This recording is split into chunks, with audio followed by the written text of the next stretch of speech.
Joseph. All right, I think I'm finally in, Jaime. My Can, goodness. can you hear me?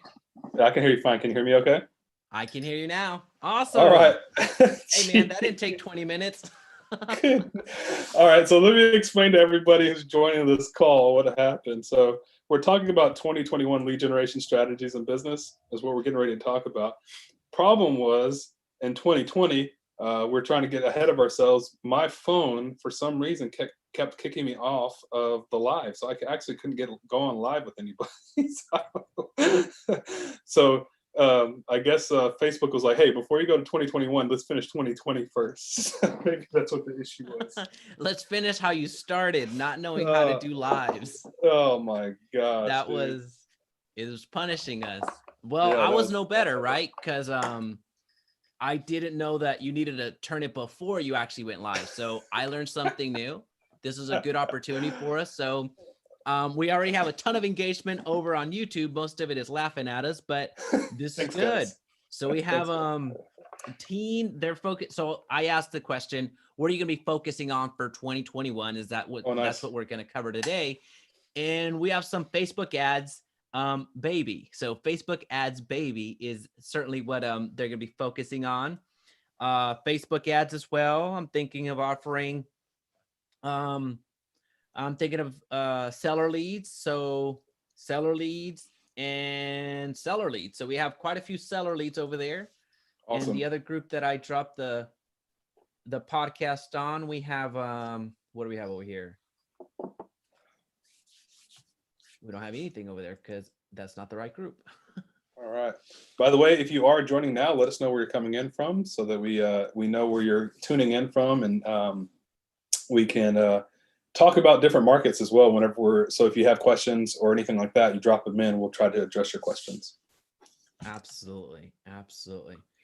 All right, Joseph. So let's kick this off. Welcome to the Agent Lead Source Podcast. Today we are talking about 2021. We're talking about lead generation. And really, we're going to go beyond lead generation because we know that leads are fantastic, but what's even more fantastic is the conversion. And even beyond that is having a team and really having a business. At the end of the day, that's where we ultimately want to get to as we talk about 2021. We're going to cover a ton of lead generation sources clearly, but we really want to give you as much as we possibly can. So 2021 looks a little bit different than 2020. Yeah. Hopefully for everybody, because that Yeah. was 2020's has been a struggle for a lot of folks. So want to give you as much as we possibly can. And so just to kick this off, I want to go ahead and I want to go into the top lead generation strategies that each of us is focused on for our business, Joseph. I think that'd be a good place to start. And Sure. if you don't mind, I'll go ahead and kick that part off. Yeah, so as I look at my business and what we're focusing on, first let me preface this statement by saying this. If you are a business owner, which all of you should be business owners, the things that we're going to talk about, I'm talking specifically about my business, I'm going to talk about his business, they will still pertain to your business as a real estate agent. So I just want to make sure everybody understands that. So as I look at what we're trying to accomplish in 2021, we're trying to take it to another level, right? And the things that we're focusing on, always number one is serving more people and serving them at the highest level that we possibly can. And so whenever I say that, what I want people to understand is you need to have a service mindset, right? Everybody has a goal of a certain monetary level that they want to be at, but in order to get that, you have to help other people achieve their goal, which is, for most real estate agents, is selling real estate. For us, it's helping real estate sell more real estate, right?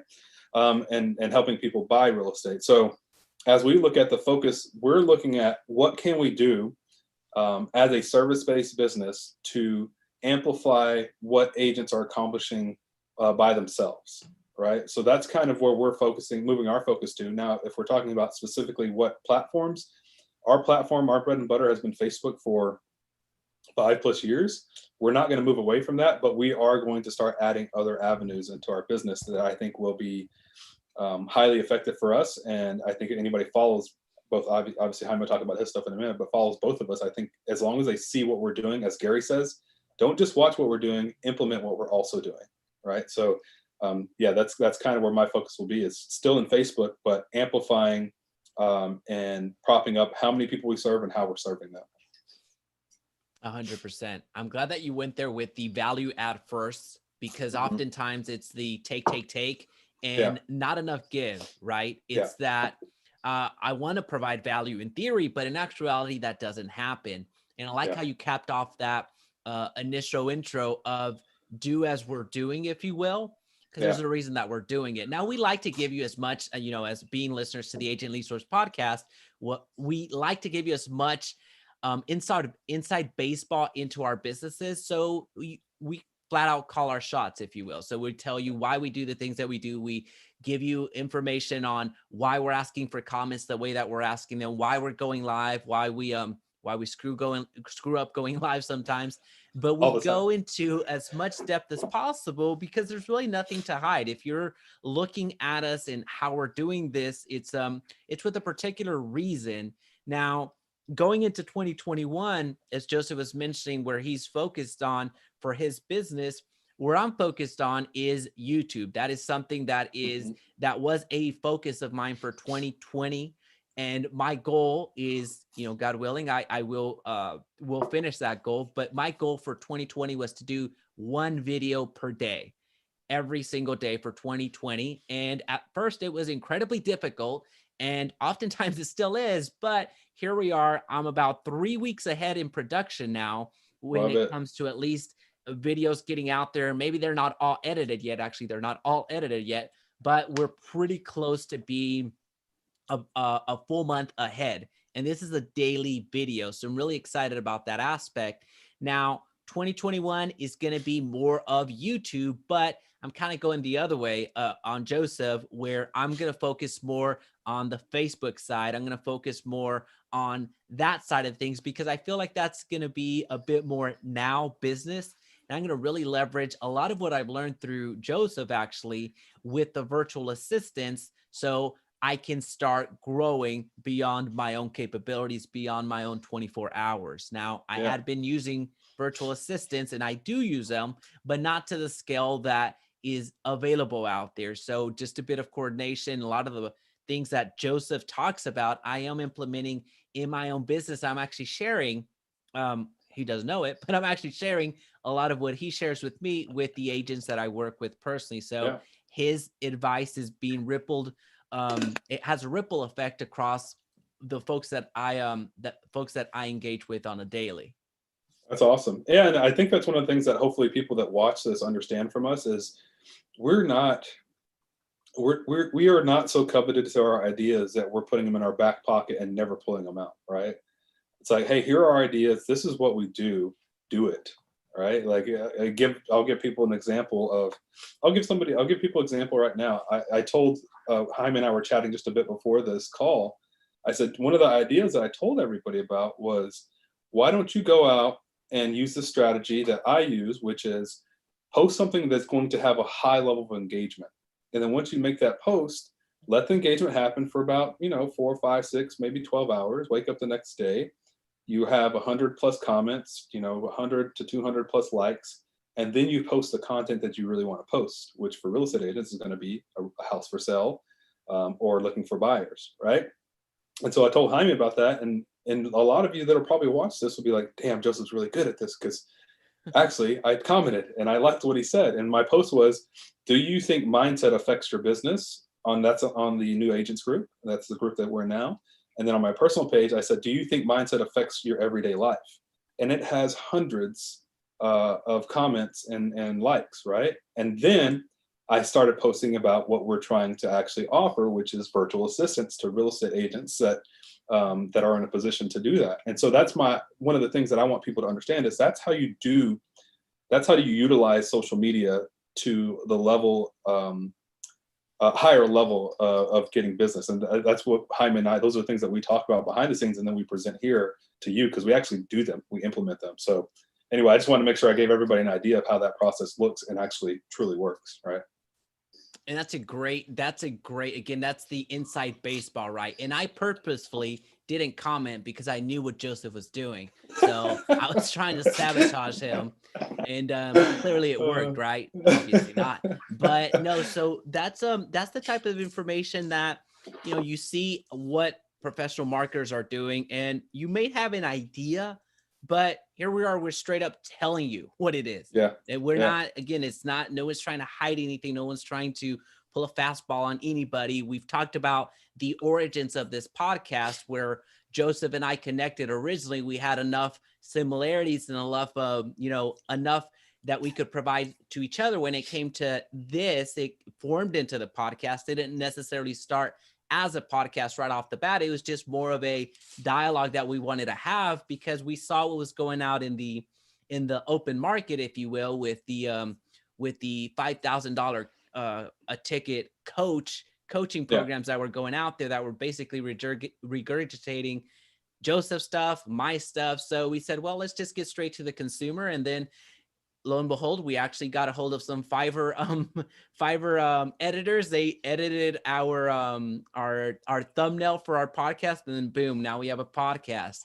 And that's how it morphs. So you never know how the I think our initial chat, Joseph, I was actually looking at this the other day. I think our initial chat when we first connected, I think it was coffee over Zoom. I think is what I entitled that time that we met over Zoom. But you never know how that's going to manifest itself. And podcasting kind of leads us into the natural progression of what we wanted to cover. Podcasting is still wide open for you. It's still wide open for you. And what the beauty about podcasting is, you don't always have to bring it back to real estate. Podcasting can be your passion. Podcasting can be whatever it is that you're interested in. Now, since you're a real estate agent or real estate professional, chances are you are interested in real estate, so you will make it about that. But know that you're not pigeonholed in that. So podcasting, in terms of the nuts and bolts of it, is not all that difficult to deploy if you put a little bit of structure behind it. We're talking about the number of episodes we have. This is episode 20. And it just seems, I mean, for me personally, Joseph, I feel like it's effortless in the time commitment, at least. I don't know. What do you think? How has the podcast either changed when it comes to perception of the clients that you work with? Also, how has it been commitment, what time wise, commitment wise? What's your pulse? It's, I think first starting out, right? It's like it's like anything that you start out, that it's a big idea first, right? You have no idea what's going to truly happen with it, and you don't know how to get into the inner workings of it. Obviously, you've been a blessing in setting everything up that we have to set up, but I look forward to it every single day, right? I look forward to it every single day of the week as we build up, because we have it on Friday my time, which is Thursday everyone else's time in the U.S., and it is a way to end my week where I get to talk about what I love, which is real estate and which is marketing and helping people. So for me, as I look to the end of the week, I always go, man, I am so excited to be able to go to the office. I actually get up, I have my, I do my workout and have breakfast with the family. And I always tell my wife, right, I got to get to the office. I got to prepare for the call. And it's not really, I have to get to the office. It's more like I'm excited to get to the office. And so, as you asked that question, one of the thoughts that came to mind was, the people who watch this or listen to this, you have to think about, yes, the startup idea of it is going to be difficult to get over. But once you get into something that you really enjoy, I'll give you an example of something that if I were in the States, this is what I would do. I love barbecue. Like, I absolutely love barbecue, right? So one of the things that I would do is I would go around to all the barbecue places in Austin, Texas, and I would ask to talk to the manager or to the owner, and then start a weekly podcast with them telling me about their barbecue, why they started it, how they got started, what is their favorite ingredients, what's their favorite meat, right? And in doing that, what you're going to do unintentionally, indirectly, is you're going to become the barbecue person, but you also sell real estate, right? And so people are going to connect with you on a different level because your community loves barbecue as well. And then now, you can say, thank you so much. Like if Jaime was a barbecue guy, barbecue business owner, I'd be like, Jaime, thank you so much for joining today's podcast talking about slab barbecue. I really appreciate it. By the way, those of you who don't know, I run a real estate marketing company, and this is just my passion. I absolutely love barbecue. So if you ever want to meet up and talk about houses, over barbecue, feel free to send me a message. I'll even buy barbecue for you because I love it that much, right? So then I tied it back into real estate, but not to the end of the conversation, right? So it can be like barbecue and real estate, right? So as you said earlier, it doesn't have to be about real estate, but there's ways to tie it back into it. Anyway, Awesome. at the end of the story, I love what we get to do every single end of the week for me. You're welcome, Joseph. You're welcome. Awesome. You're lucky I don't charge what I charge normal people. I greatly appreciate that.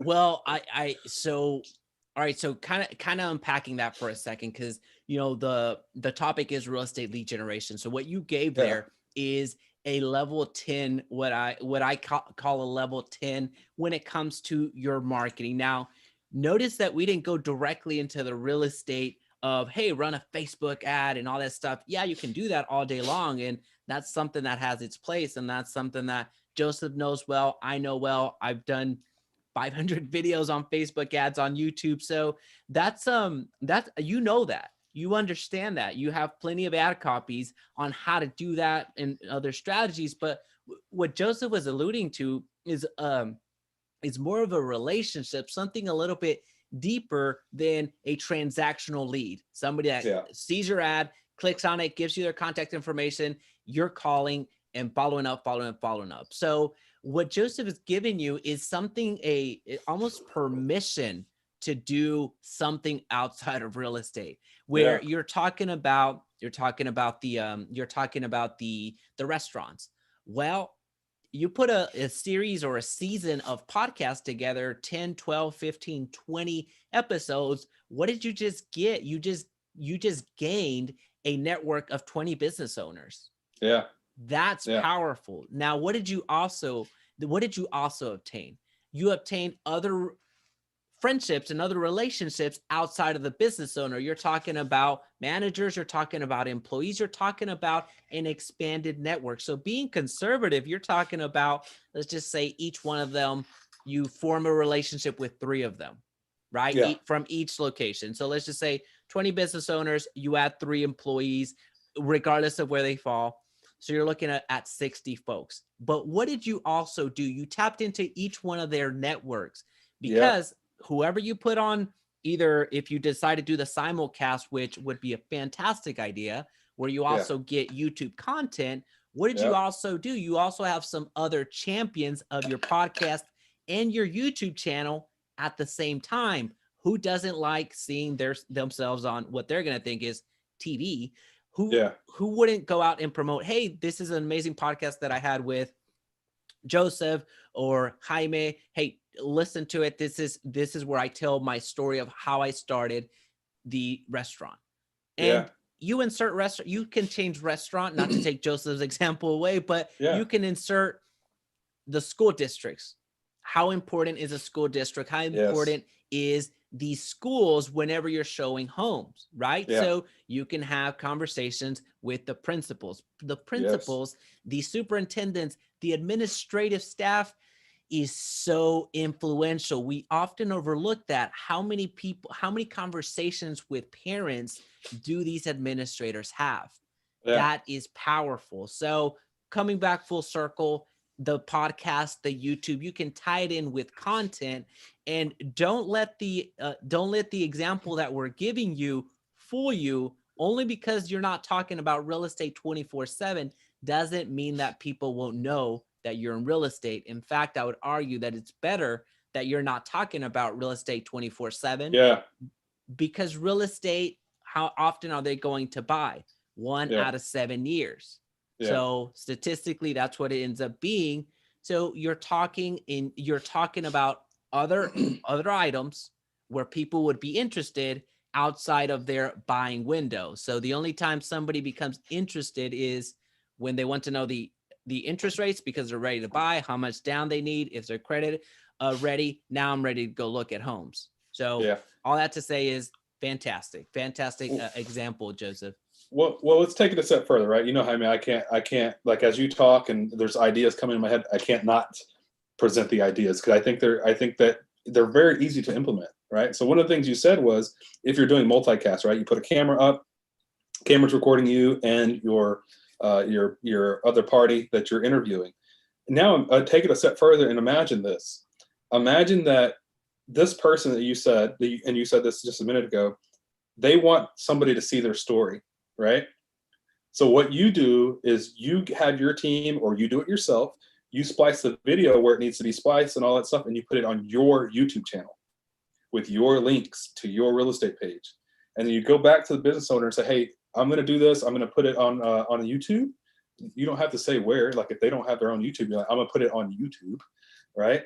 And then you give them a QR code, and you tell them, hey, anytime somebody comes in, you can say, hey, if you want to hear the story of our barbecue place, of our school, or anything like that, scan the QR code while you're eating your lunch, and you can hear about our business and how we got started, right? And so now people are going to start going to your YouTube channel and getting to know you, and they're seeing your other content as well.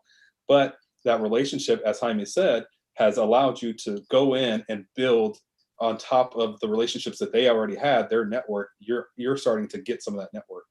And another thing I want to say, Jaime, is once you do it once, the questions are pretty much going to be the same for every type of barbecue place, restaurant. Once you do it for a school, the questions are going to be the same for each principal or administrator, right? So now all you have to do is go in with your questions, and you just have the conversation like you normally would, and you ask your particular questions, right? So that's one thing that people hopefully understand, is becomes a process that is just repeating it over and over again, and it becomes a little bit easier every time you do it. Yeah, I like it. I like it. Hey, one quick deviation. We're going to bring right back to it. So this Sure. question before it goes away. So that's amazing, Joseph. So you get validation right there. I don't get amazing comments like that, but okay. What kind of services do you offer? This comment was from Teen over on YouTube. Are they asking us as a group, or are they asking? They're asking you what kind of services do you offer? I'm assuming Do I for offer real estate agents. my company? Yeah. So Yes. what we do specifically is we work on teaching people how to leverage their time. And what we mean by that is, let's say you do lead generation and you don't want to call your leads.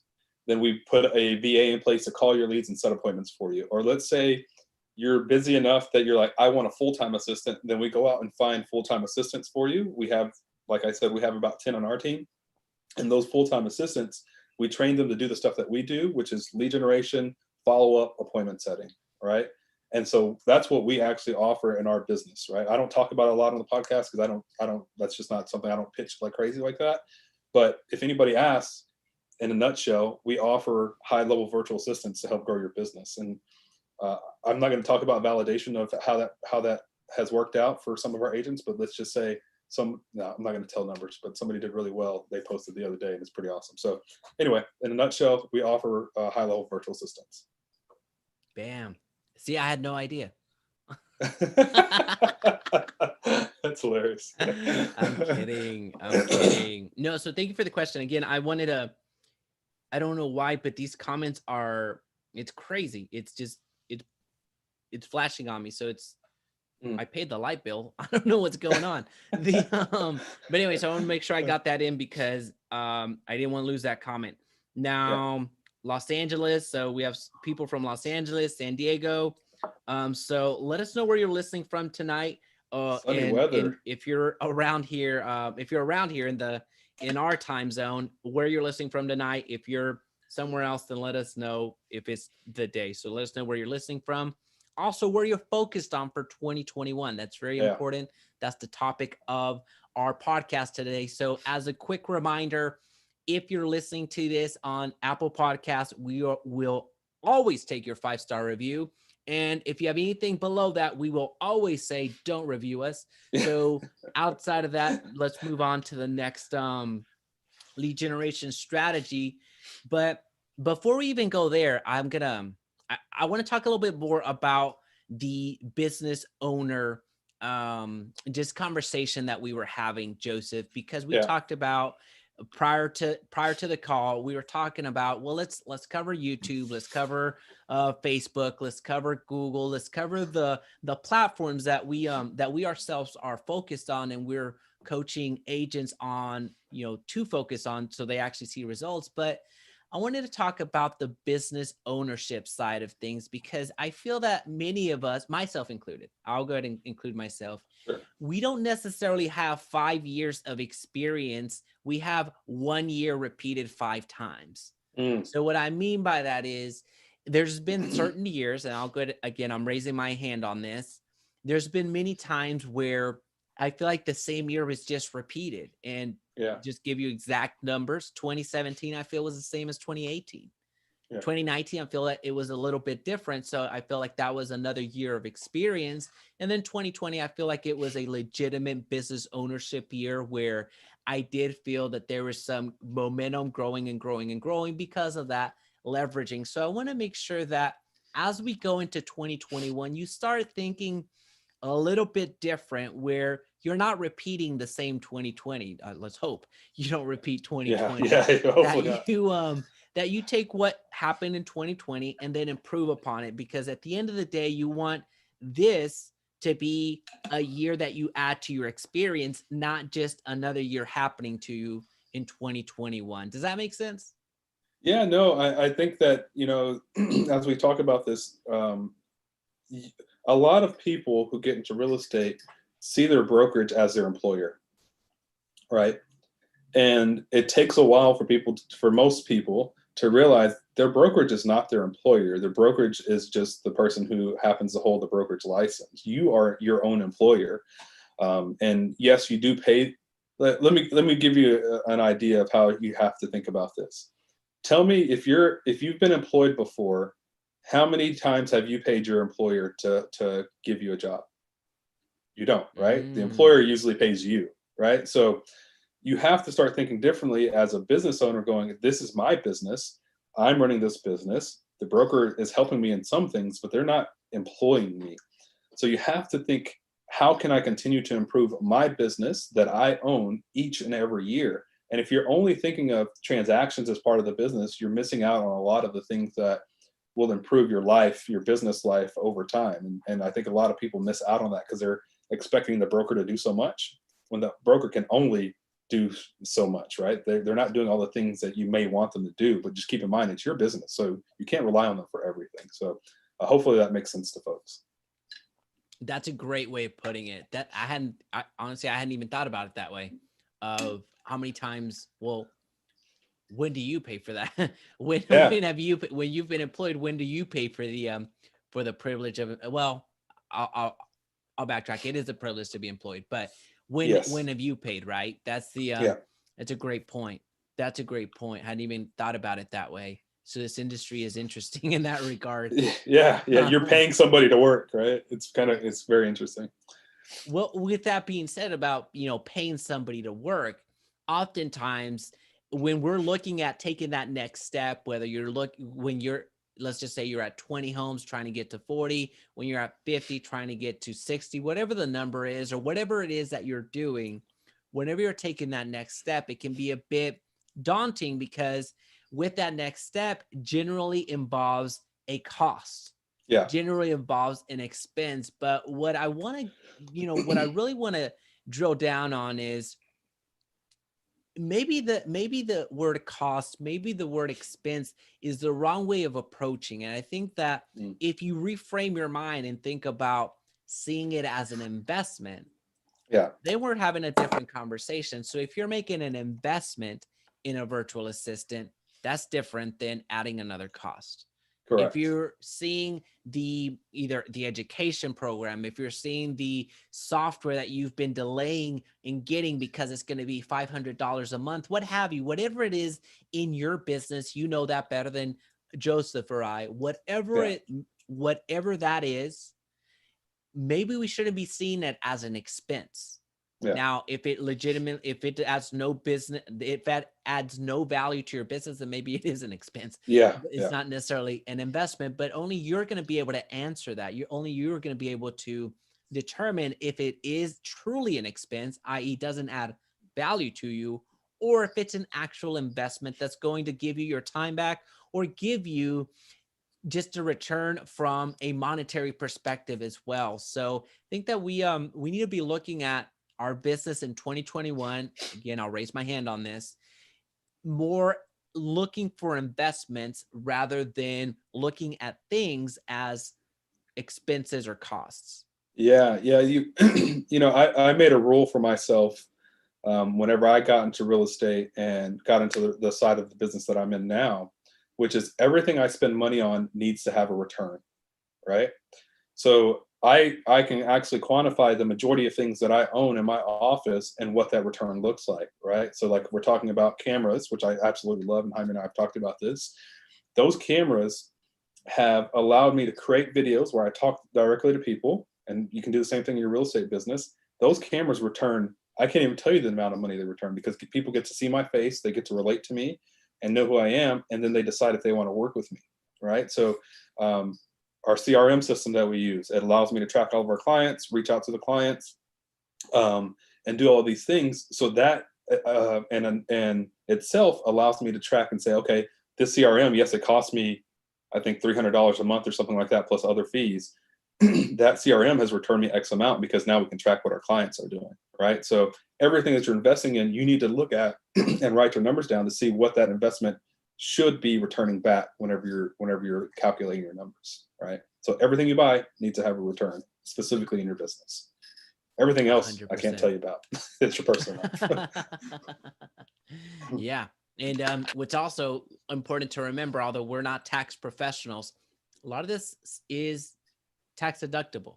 Yeah, So a lot of this is. So just be aware of that. Again, we're not going to get into the taxes or the policies that come with taxes, but just be aware that there is some of that because you're a business owner, right? So yeah, that's a different conversation than a W-2 employee because you don't get that. You don't yeah. get that opportunity.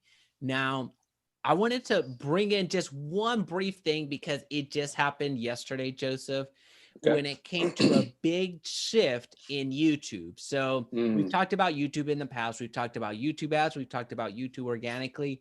And I think that yesterday the door was open for a lot of you out there, a lot of you advertisers. So all of you real estate professionals that are advertising for you to jump on YouTube. And what happened was YouTube is now opening the door to itself. So it's giving itself permission to run ads on every single video that it wants. It yeah, doesn't matter if the channel is monetized or not. yeah, That's that at this point the creator does not have a say in that. So there are some creators that don't meet the threshold of becoming a YouTube partner. In other words, being a monetized channel. And there's yeah, also some other creators out there that choose not to be a monetized channel because that means that people are able to run ads in their videos. So they don't want the competition doing that. But what YouTube did yesterday, November 18th, they opened the door for that to happen. So what that means is if you're an advertiser, i.e. you are, if you're somebody that is running ads on YouTube, you now have the ability to specifically target every single video that you want, yeah, every single channel that you want, regardless if they're monetized or not, regardless if they allow you to run ads or not. You now have the ability. So it's wide open. YouTube yeah. literally gave you the keys to the YouTube ads world. So take full advantage of that towards the end of this year and full 2020 because it's wide open. Hi, man. I think that would be a great one of those great opportunities to have a call and show everybody what that back end looks like, right? Because as you talk to me, as you talk about this, there are so many thoughts that go through my head. Number one, if I'm a creator and I don't like a certain company and that company gets to run their ads on my YouTube channel, it's obviously going to be very frustrating, right? Um, but as a business owner, I look at that and go, if I lived in the DFW area, I would have a real estate video out ASAP and I would be paying for that because every YouTube channel that people watch and when they're in the DFW area will now be having an ad on it, whether it's monetized or not. And I want the opportunity to be in that play space, right? I want the opportunity for people to see my face so that I can sell more houses for people who are looking on YouTube. Not saying everybody's going to buy one, but people will get to know you very quickly through that. 100%. Yeah. 100%. So really, when it comes to YouTube ads, the best explanation that I can give you is these types of ads, you can do two types of ads. One either is in stream, which is what we're talking about. It's a commercial. That's what Yeah. it is. It's a Yeah. commercial. It's something before, during, and after your YouTube video. So who wouldn't want to get airtime in everybody's phone? So Yeah. that is huge. Now, the second type of ad is more of a billboard ad where it's hanging off to the side of your video. And I equate that to a billboard. So these are display video. These are display ads which have the ability for you to click on them if you're interested, but you at least have that presence. It goes back to being seen, being known. And right now you're able to do that with such specificity, given that recent change, that Yeah. if you had never looked at YouTube ads in the past, or maybe you looked at YouTube ads in the past now and we're a little bit frustrated, now would be a great time to revisit it because of that simple update that just happened. I should say simple update. It's huge. I don't think Yeah. people realize the magnitude of it. So just wanted to bring that in. I know it's a little bit off the topic of where we were, but I wanted to jump in there because we're talking about 2021. And I think that YouTube ads right now, if you hadn't been doing it, now's a great time to start. Yeah, I don't think it's off topic at all, to be honest with you, Jaime. Right? Like, if your goal is to get more homes seen, or to your listing seen, or to get more buyers, you have the opportunity to basically take over a city, right? And that is yeah. I mean, if you're not adding that or learning that right now, you should definitely reach out to somebody and learn how to do that for sure, because it's now's the time to do it. All right, and prepare for 2021, because you can literally take over the YouTube space in your market, because there are not a lot of agents doing it, and we know that. 100%. 100%. Well, talking about the general theme, and then we're going to get into some other strategies, but talking about the general theme that we came up with when we were preparing for the podcast was being seen, being around. Where the earlier example that Joseph talked about, when it came to the podcast and interviewing the barbecue folks, you're being seen. Now, you did that in the form of a podcast. You can do that in the form of a YouTube channel. Joseph gave the example of how to leverage the attention with the Facebook post that he makes and the Facebook post that you can make. So it all comes back to being top of mind. There's so many different platforms at this point that you can get overwhelmed with them, of course, but think about the old way. Think about the pre-social media age. Then you did have to go out and get your business card in everybody's hand back then. Now you don't have to. Now you have the ability to reach hundreds of people, thousands of people, depending on your reach, and you're able to do that not only in a paid way, but you're able to do that in a free way. And I think that oftentimes we get so in our lane, or just get so dialed in what we're doing, that we fail to see what's out there. So what I mean by that is, you see other people creating, you see other people making posts, making videos, making blogs, making X, Y, and Z, and we don't think, hey, maybe I should do that. Or we just get so busy consuming, but we don't get as much into the creation side of things. And I think that we're missing it. So regardless of the strategy that we've talked about and we will talk about, I just want you to understand that that's really the main theme of what we're covering today when it comes to real estate lead generation. Yeah. You just have to go out and test it. And don't expect to be the number one person in that space immediately, right? But what Jaime and I know, and we've done some research on this for another channel that we're getting ready to work on, is we've looked at other channels that were similar to what we're getting ready to launch, and the longest one standing lasted, I think, like 6 months, right? And by the way, this person had like 6 to 24,000 views on each of their videos. And if they would have stuck to that, again, Jaime can vouch for this because he has, his numbers for YouTube. If they would have stuck to that, not only would they have more clients for their business, but they would have been making $2, 3, $4,000 per month from their YouTube channel, right? So if you think about this whole YouTube space and what you can do with it, it can all come full circle. The dollars that you make from YouTube can go into your marketing, right? And you continue making more videos. It's like you're creating content, and you're creating an asset that pays for your other things that you needed to pay for, which is what the wealthy people do. And you can do that and do it for almost virtually free by just creating content. It's mind blowing. Absolutely. Absolutely. So no, you put it perfectly. These investments, they build on each other. Yeah, And really what it comes down to with that is just being aware, being yeah, aware that this is happening, being aware that hey, 2021 is going to come, yeah, and you can make it another 2020, you can make it a 2020, 2019, 2018, 2017, yeah, if you so choose, but you can also choose to make it its own individual year, make it a 2021 where you do finally focus on that Instagram account, where you do yeah, finally focus on the top 15 hashtags you want to post on every single Instagram post, where you finally focus on that YouTube channel, where you finally focus on the Facebook group that you've been meaning to launch. So there's so many different things that we often get into that analysis paralysis.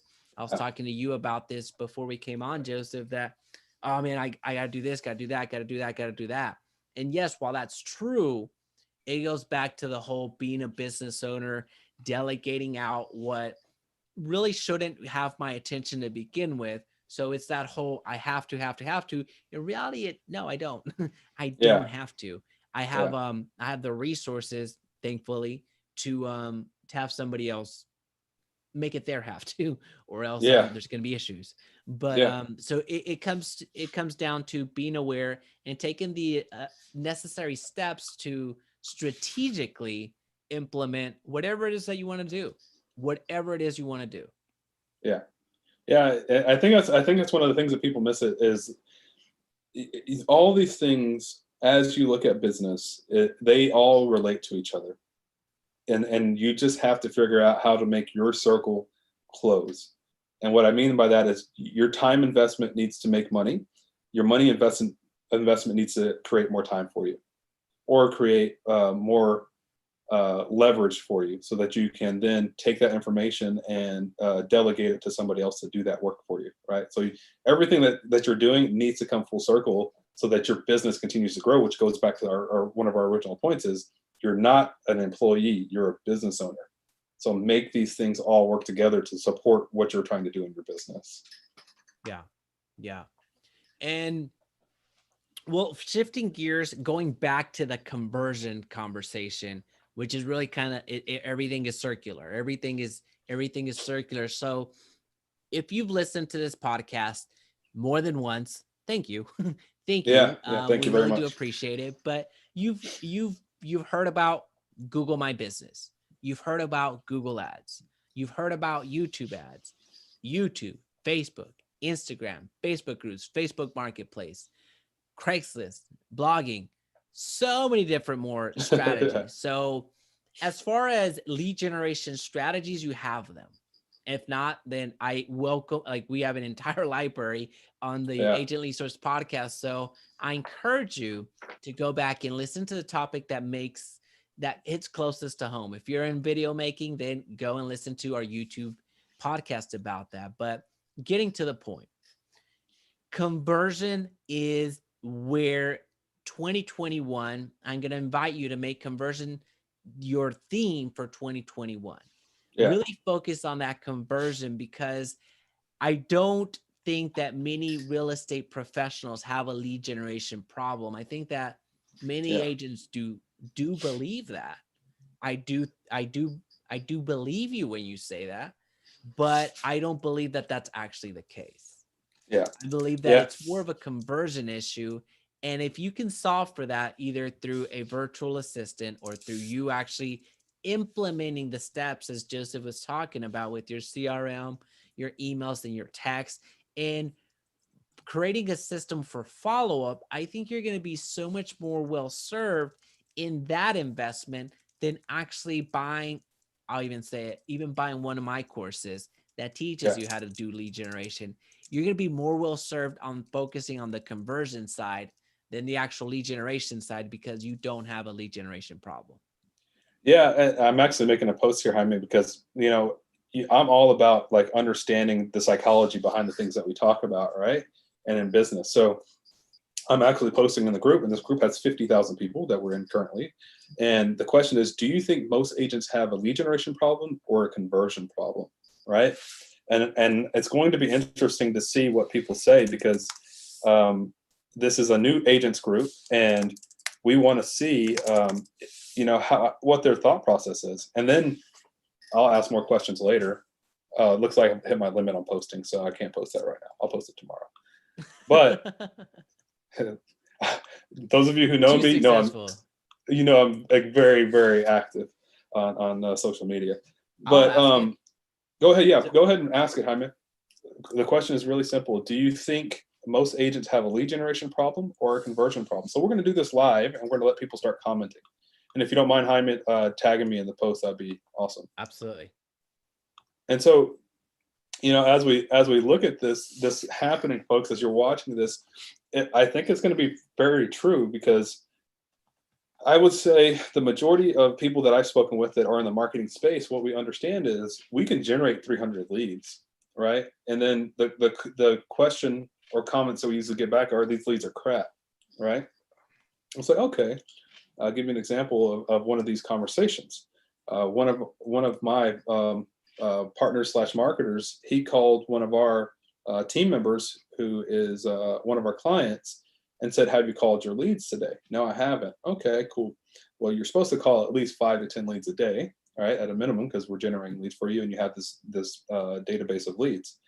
They didn't call the leads. And then he said, here's what I want you to do. I want you to call X amount of leads today. And then I want you to call X amount of real estate agents because he's a loan officer. And then she calls back or messages him back and says, hey, I'm done with my calls. We have 5 potential deals today, right? That are going to go through. And all she had to do was pick up the phone. And so my point there is there was a database of 500 plus leads, or there's a database of 500 plus leads. The majority of them have not been called. So the answer to that question is, do most agents have a lead generation problem, meaning they can't get enough leads, or do they have a conversion problem? To answer that even further is maybe they do have a lead generation problem, which is they think they need more leads whenever they don't. So maybe that is the problem, right? At the end of the day. So I think that's an interesting conversation to start having as we look at 2021. It's like, show me your database of leads and then tell me how many times you called these people or texted these people. All right. For sure. For sure. So first comment is in already, Joseph. We have one for conversion right off the bat. Yeah. One for conversion. So I'm curious to see. I think we know what the answer is going to be, but it's Yeah. but we'll wait. We'll wait. Yeah. All right. So with that being said, I think that a huge action point for us right now, as we're talking about conversion, many of you have a fancy CRM. Many of you do, regardless if you use it or not. It's at your Yeah. disposal. If you don't, there are some robust CRMs out there that will help you out with your follow-up. Like, well, I'll just go ahead and do this one-time exemption. We typically don't give out suggestions because they haven't sponsored the podcast. Yeah. But Yeah. I'll go ahead and give one, Joseph, just because we're good-hearted people. Realty Juggler is a good one that does some email marketing, does some text marketing as Yeah. well. So as an action item, we do like action around here. So as an action item for 2021, a good exercise for you right now would be to focus on your content calendar. So meaning you have either your content calendar for what you're going to post on social media, or you have your content calendar with what you're going to email your entire database. So a good exercise that I work with real estate agents on for the past 3 years at this point has been creating their content calendar in December so they can program it all for 2021 and have it handled. So they know that their leads are going to get an email every month. They know that their leads are going to get a email when it comes to their holidays every month, and that they're also going to get a text on those holidays. So they're planning out all of these touch points very early on in the year, in other words, the year prior, so they have all of the follow-up that they need for that entire calendar year. So sitting down, setting apart a couple of hours and mapping out how many emails are going to go out for January, February, March, and so on and so on. That way you at least have your bases covered. That's your foundation. That's the bare minimum. That's it. And then anything else that you do, any other call, any other email, any other text, that's on top. That's in addition to. Most of the time we have the that immediate motivation, and we'll call them maybe, or Yeah. maybe send a text, and then it'll be another 8 months before they hear from us. So avoid that in 2021. Get your content calendar, at least for your email marketing and text marketing, out of the way early, so you don't have to think about it in 2021. You know, as you say content calendar, one idea that comes to mind is don't even call it a content calendar anymore, right? Because when you call it a content calendar, you're thinking of things that you have to do. Call it a contact calendar, right? Create a contact calendar so that whenever you come into the office, you know who you need to send birthday messages to. Who you're going to send follow up to. You know whose house is sold or who bought a house. You know that anniversary is happening. So create a contact calendar, not just a content calendar, and you will be amazed how much people respond to you remembering little small dates that are big dates in their life, right? And it just it's mind blowing that we don't do those things, right? Like I send everybody a video message, happy birthday. Every person on my Facebook page gets a birthday message from me, right? Of course, I don't send it; my virtual assistants send it, but still, the responses to that are quite amazing, right? Because people are like, "Oh man, this is so cool! You're my first person to send me a birthday message, or nobody else has sent me a video message." And so if you create a contact calendar, then it just tells you who you need to contact and what you need to do for that day, right? To start off your day. And it's going to make a big difference in your business. 100%. I like that contact calendar. Yeah. I like that. That I had not heard of either. So learning new things today, Joseph. Every day we learn new things every day. We're going to talk a little bit about the platforms, because Yes. there's more and more platforms out there every day. I don't think TikTok had taken off in the way that it had in 2020. Well, let me rephrase that. TikTok hadn't really taken off the way that it has at the moment prior to this year. So just wanted to get a little feel for it. I know we talked about where you're going to focus on, where I'm going to focus on. Yeah. For real estate agents, where do you, if somebody is looking for a suggestion, where would you suggest that they focus on? I know that we talked about where we're going to focus on, but for that agent that's trying to get a little bit more social, that's trying to grow their network, that's looking for, I'm not going to say easy wins, but wins that are attainable for them as they're starting out, what do you think there should be? So you ended it with people who are starting out. I guess you mean starting out in social media and trying to grow their business on that aspect of it. Okay. Yes. Here's one of the things. So if I were back in the States and I was selling real estate and I have access to my virtual assistants that I have now, I typically offer services to people for free that I know will give me an opportunity to do things for them, like sell their house or help them buy a house. So let me give you an example. And I would say I'd go to a business owner once they've commented on one of my business posts, and I'm like, hey, who has a business that I can support? I would like to like your page or post about your business or interview you or whatever. I would have that call with them, chat with them, and I'll say, hey, I have a virtual assistant that sends out messages to my Facebook contacts every single day. Would that be something that you're interested in? Right. And then I would leverage my virtual assistant to build that relationship with that business owner. Right. So then whenever messages are going out every single day, I would have my virtual assistant send that person, they're going to log into their Facebook account and stuff, but they're going to say, hey, James, or hey, Jaime, or hey, Frank, or Susie, whoever, hey, I just finished sending out birthday messages to your contacts that had birthdays today. So that every single day, one, that person is going to get responses from people who my virtual assistant has sent out birthday messages to. And two, I'm going to be sending a message every single day to them saying, hey, we've completed that, right?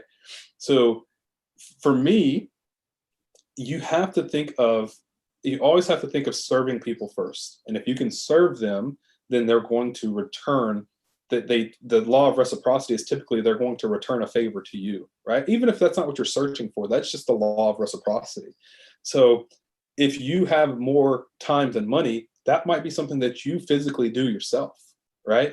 You form a relationship with 10, 20 business owners every damn morning. You get up, you go send all your birthday messages, and then you go in and you have login information, their login information, and you log into their account and you see who has birthdays and you send a birthday message to everybody for them, right?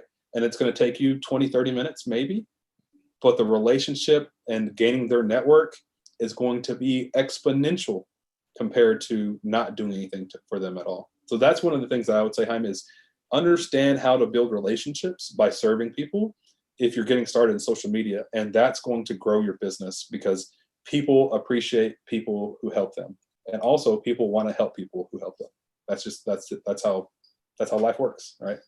Boom. At least good people. At least good people.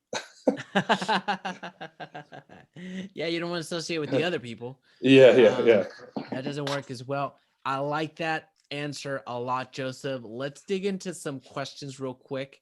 Sure. Because we do have a few coming over here on YouTube. So now would be a good time to remind everybody, if you're listening to this in the podcast form, 5-star review is going to be fantastic. It's going to take us a long way. If you're joining the conversation live, whether on Facebook or on YouTube, it would be a great opportunity for you to go ahead and smash that like button. That's going to really also help us out tremendously. So if you're here and that little like button is not blue yet, let's go ahead and make it blue. That would be fantastic. Appreciate it. But when it comes to that, and yeah, absolutely. Thank you so much for that.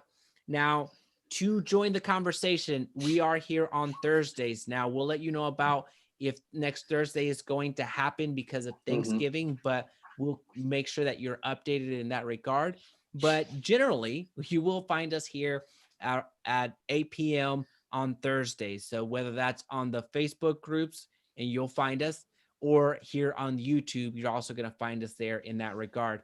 All right. So when it comes to the questions we have here, if I don't have a website and I need to make an ad on Facebook for real estate, what's better, messages or engagement campaign objective? So if there's no website, I'll take a crack at this, Joseph. Sure. If there's not a website and I want to make an ad on Facebook for real estate leads, what's better, messages or engagement campaign objective? Engagement campaign objective, I wouldn't necessarily suggest unless you're running that with the purpose of retargeting or doing something with that later, because engagement just builds a post engagement. It's where the name comes from. So you're going to get likes, you're going to get comments, but if you're not directing them anywhere, then that's missed attention. So if you're giving me those two options, although I don't feel that they're the best options, I'm not trying to offend you, but just giving you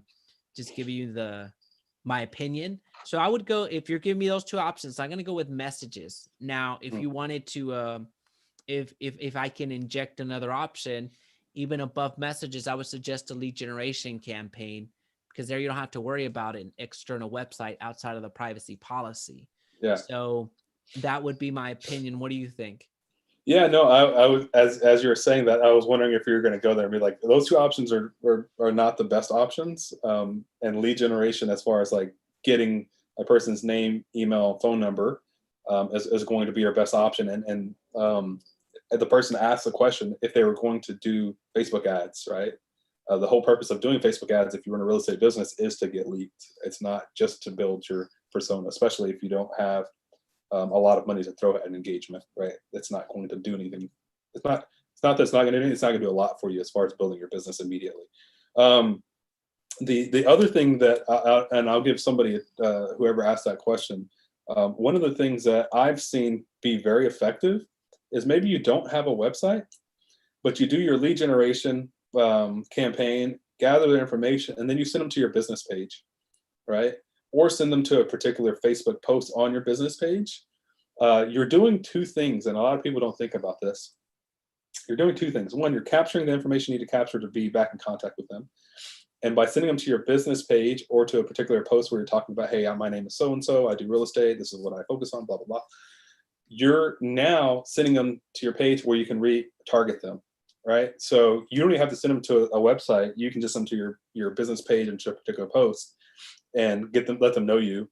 And now you've done two things with the same ad spend. Or maybe three things, I guess. No, it's a lot of heavy lifting there. There's Yeah. a lot of heavy lifting, so I like that. So Lath is his name. I know I promised that I would get better at shouting people out. So Lath, he says, so he was the one that asked the question. He also says, thanks a lot. I'll see what I can do about it. Awesome. So Awesome. sounds like we've got somebody taking action right now. Action taker. Yeah. So Teen asks, how do you feel about setting up a lead funnel instead of a Facebook lead gen? So I believe the question is a lead funnel, so landing pages that are lead based versus the Facebook lead forms that Facebook gives. Do you want to take a crack at this one? I'll let you, because I got to sneeze, and then I'll come back. So the question is, so the question was, how do you feel about setting up a lead funnel instead of a Facebook lead form? If you have the capabilities, I would encourage that you go with the lead funnel. I would encourage that you set up your landing pages in such a way that it makes sense, that provides clear information of what it is that you're offering, because at that point you're able to pixel people. And not only that, you're able to Google tag them. So you're able to retarget them, not only from a Facebook side, but also through your Google and YouTube ads. So I would, if you have that capability, then I highly encourage that you do that and really optimize it from that standpoint. I'll go ahead and say that not everybody has that capability. So that's why a lot of people do default to lead forms, and there's nothing wrong with that. They're effective. But if I was given the preference of the two, I would say with the lead funnel. Yeah. So I'll take a crack at this one as well, Jaime. So what I would say is, and that's a great answer, by the way, but one of the things that I would consider is, if somebody's asking this type of question, that means that they have a level of understanding about Facebook ads at this point and funnels. And what I would say is, I would run two different ads if you have the funds to do it. A/B test what works best in your market, because sometimes your market may not like lead ads because they understand them now, and it's just one of those things, those learning curves, and now people are understanding it. But maybe your market doesn't like lead ads, but they like going to a web page and getting to know somebody. So my thing would be, if you have the budget to do it and you're asking this type of question, I would A/B test exact same ad creative, exact same everything except for the destination. And that will allow you to understand which one you should be doing in your particular market. I like that answer better. So I will switch my answer to Joseph's answer. So Teen, thank you so much for the question. That is good question. That is spot on. So we have somebody from Nicaragua. Paul, thank you for joining. Appreciate Welcome, you. Appreciate you. David, San Diego. All righty. So let's see. What do we have here? What do you think realtors' biggest problem will be in 2021? That's a tough one. That's a new perspective right there, huh? What do you think is the realtors' biggest problems in 2021? I think it's going to be anticipating what the market's going to do, right? I think a lot of people are going to be hesitant on the information they provide to their sphere, right? And so it's going to cause a lot of people to have that analysis paralysis that we all suffer from in different categories of our life and business. And that's primarily because of obviously everything that's gone on in 2020. What I will say is the only way to overcome that is to continue working and continue pushing. Um, but I see that right now, especially in the new agents group, a lot of people are asking the question, what do you think is going to happen to the market? My market is not doing well. And then you have somebody else who's like, I don't care what's happening. I'm going to keep doing business. And they're closing 2 deals a month. Right. Mm-hmm. So for me, I think that's going to be the biggest issue that agents face is wanting to stop working because they have an excuse that they can fall back on, a crutch, right? And reality is you have to just keep pushing forward. So that's what I see as one of the biggest problems that agents are going to face in 2021 or going into 2021 is using an excuse to not do business.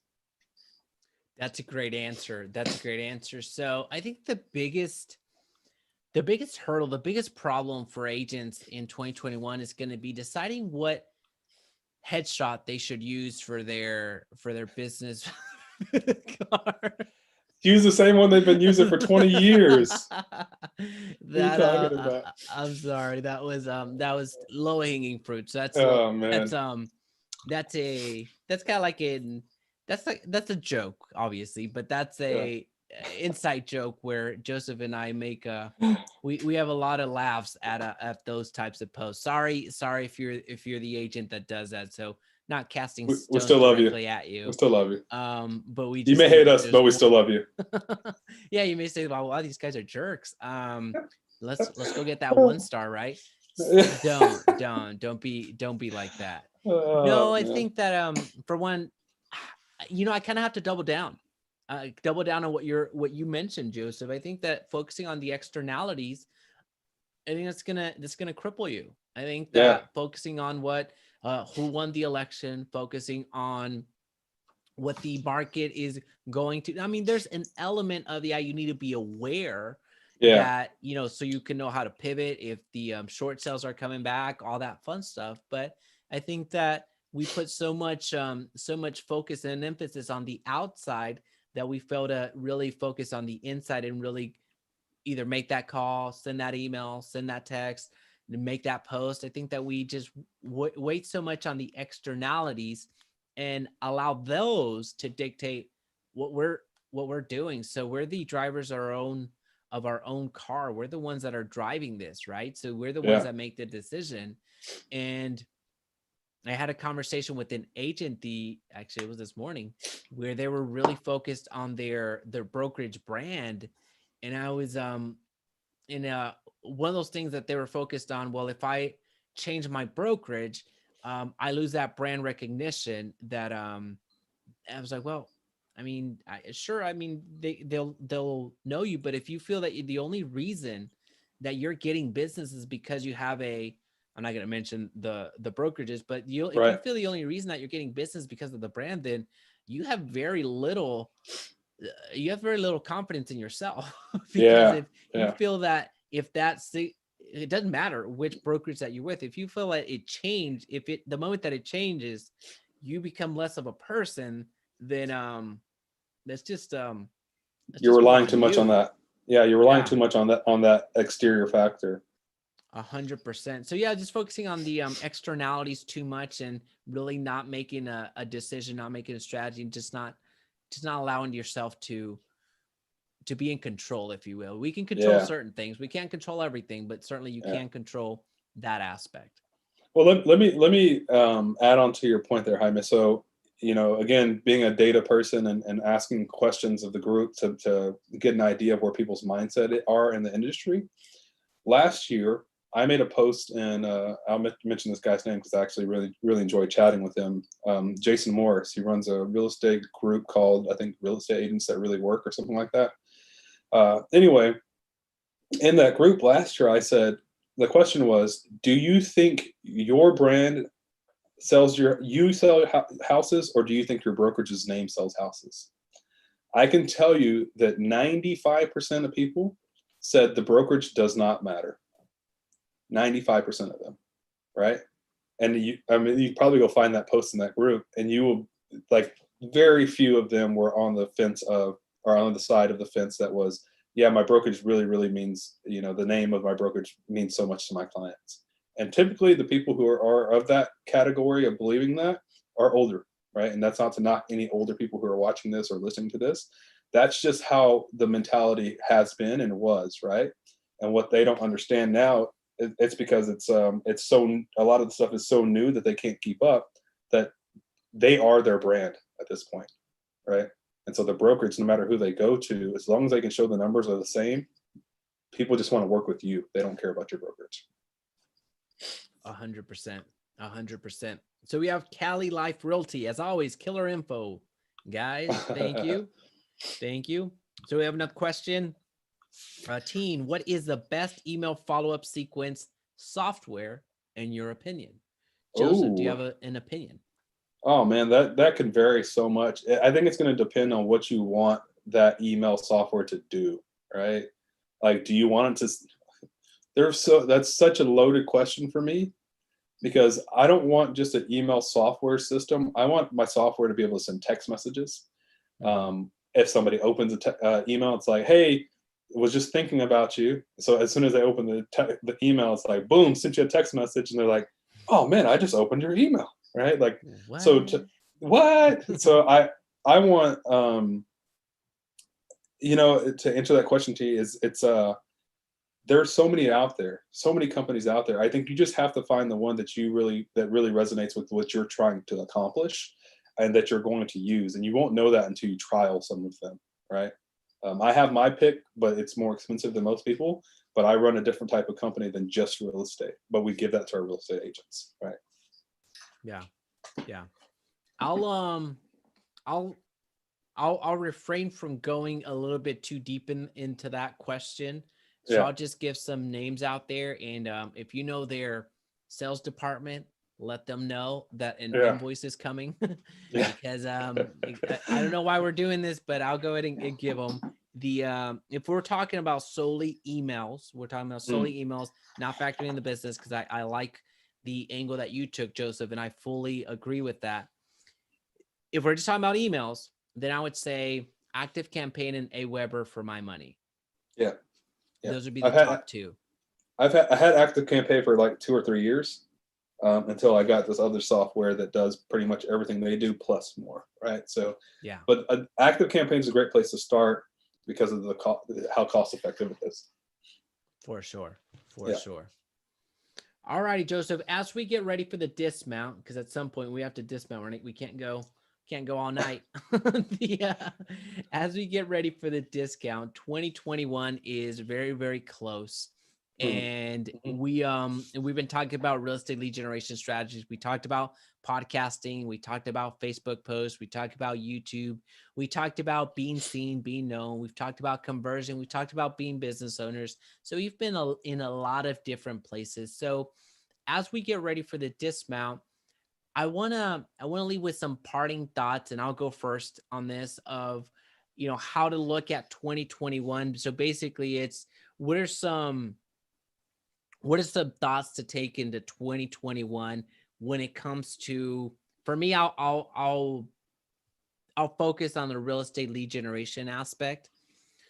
So for 2021, I would say that a focus would be on YouTube in every capacity, whether Mm, that's organic, whether that's the paid strategy. I think that you're going to do yourself and your business a lot of value by yeah, focusing on YouTube.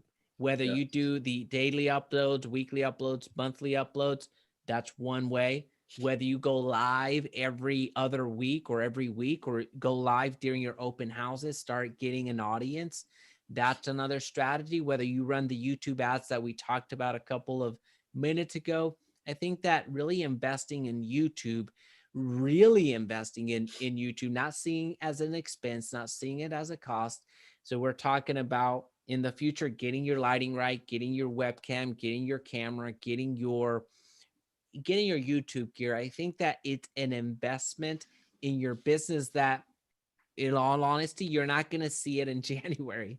You're yeah, not going to see the results in February, most likely. But as you continue going, that example that you gave was perfect. As we were looking at the YouTube landscape for what we have going on, Joseph, that person, that individual, that channel that gave up very early on, they continued going, then we would have no shot at competing, but now we Yeah. do. So Yeah. thank you for Yeah. quitting. Actually, maybe I should maybe I should send them a Two thank thumbs you. up. Two thumbs up.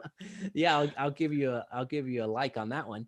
But it goes back to really focusing on YouTube in every aspect, whether that's paid, whether that's organic. I think that you'd be doing yourself a good service so for 2021.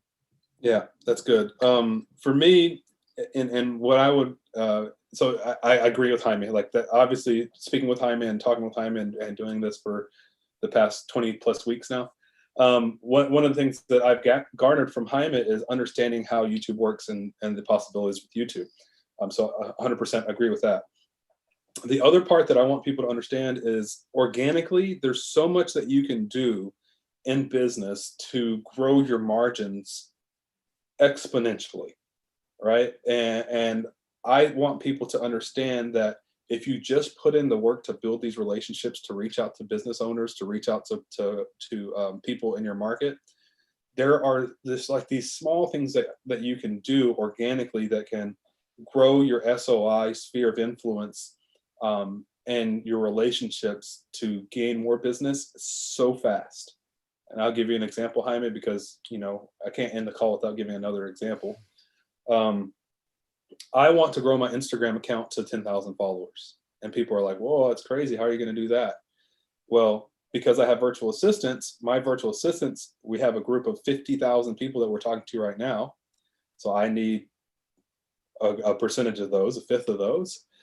We are going to send everybody in this group a message and ask them if we can go support their Instagram page, right? That's 50,000 messages. And I don't know what the math is if you do it over 365 days, but we're going to send everybody a message. Hey, can we go like your Instagram account? Once we do that, we're going to then send them a message on Instagram. Hey, just followed you. Greatly appreciate it. If you follow me, here's my link, right?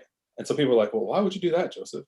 Well, it's all organic. I'm not spending any money besides my team having to go do that physically. And then I physically go in and send a message on Instagram. And then once I get to 10,000, guess what I get to do next? Now I can use, again, coming full circle, I can use that Instagram account to then do slide ups, right? So now I can run anything I want and send people organically to a landing page to talk about what I do, right? So you could do the same thing in real estate. Is like you go to all these groups and you send everybody a message and say, hey, do you happen to have an Instagram account? Would love to connect with you on Instagram, especially if you're already connected with them on Facebook. And then you build up your Instagram account, right, with people in your local market. So anyway, to end that all to say, organic is one of the other things that I would highly, highly focus on because you increase your margins exponentially. Boom. I think you just gave the roadmap to 10K. I think that's what just happened. So I think we need to start flashing the Cash App right now. That's By the way, I actually have a Cash App now. I had to do it to pay somebody the other day. It's hilarious. there you go. There you go. Yeah. We'll get that. We'll put that in the show notes, folks. So if this is your first listen, thank you. If this is your second, third, fourth, 20th listen, absolutely thank you. Yes, thank you so much. A 5-star review is going to go a long way. If you're here on the live, a like is going to go a long way. A heart's going to go a long way. So really, I'm looking over here seeing if it moves the needle. Because I see a lot of people on. If I don't see that like go up, it's going to be trouble. It's going to be a lot of trouble. Gonna be trouble. No, I appreciate y'all being here, really hanging out with us. Thursdays, we're going to be here. We're going to do it again. We're going to be on YouTube and on Facebook. If you're on listening to us on the podcast, 5-star review does go a long way. This was our 2021 podcast. So really excited about what we're going to do next week and the week after that. So stay tuned and we'll see you next week. Awesome. Thanks, guys. Oh, Jaime, you have